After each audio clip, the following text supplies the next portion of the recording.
When we hear the word investment, most people immediately think of stock markets, real estate, or the latest trending assets. But China looks at investment very differently.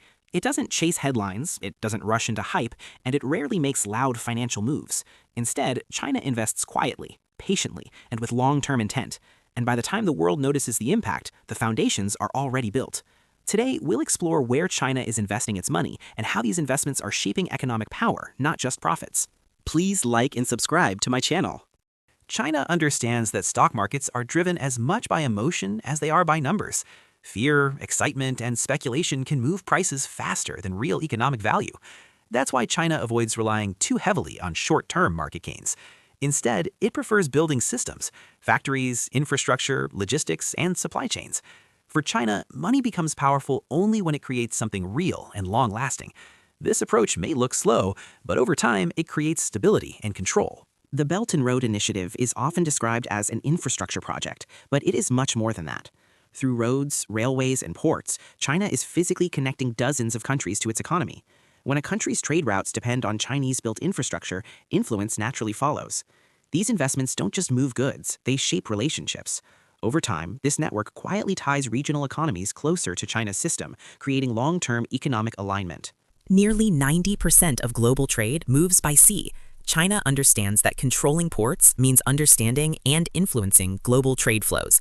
That's why it is invested in ports across Asia, Africa, and even Europe. Some of these ports may not generate immediate profits, but their strategic value is immense. Ports are not just locations, they are gateways, and controlling gateways means having a voice in how global commerce moves. Roads and railways may seem ordinary, but their impact is profound.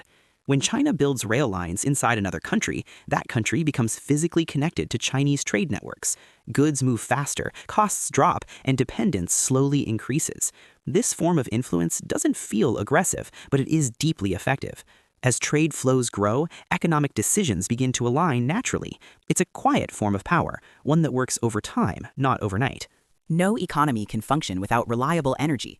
China knows this, which is why it invests heavily in oil pipelines, gas projects, and power plants around the world. Energy security means economic security. By ensuring access to energy, China protects its factories, cities, and future growth. The goal is simple: never allow another country to control the switch that powers your economy. In the long run, energy independence becomes national strength. China believes that the future will be shaped not by weapons, but by technology. Artificial intelligence, semiconductor chips, and data control are the new sources of power. That's why China is investing billions into developing its own technology ecosystem. It wants independence, not reliance on foreign suppliers. For China, technology is not just about innovation, it's about survival, security, and shaping the next global order. Not long ago, China was known for pollution and heavy industry. Today, it is one of the world's largest producers of solar panels, batteries, and electric vehicles. Green energy is not just an environmental decision, it's an economic one.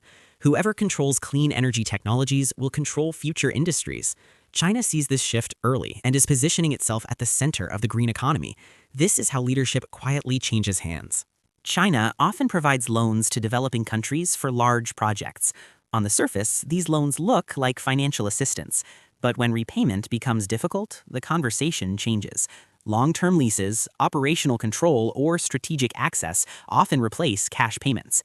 This approach doesn't rely on force or pressure, it relies on leverage, and leverage, when applied patiently, can be incredibly powerful.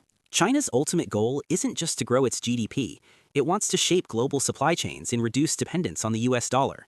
By controlling trade routes, infrastructure, and production networks, China strengthens its position in the global system. This strategy doesn't aim for quick victories. It aims for lasting relevance and influence. It's a long game, and China is willing to wait. No strategy is without risks. Some countries push back against Chinese influence. Others struggle with debt or political resistance. At the same time, China faces its own economic slowdowns and internal pressures. The larger the influence grows, the harder it becomes to manage. Power brings opportunity, but it also brings responsibility and risk. China's money doesn't move loudly, but it moves with purpose. It seeks position, not applause. From roads and ports to energy and technology, every investment tells the same story. This is not just about China's rise, it's about how the global economy is being reshaped. The real question isn't what China is doing. The real question is whether the rest of the world understands the game in time.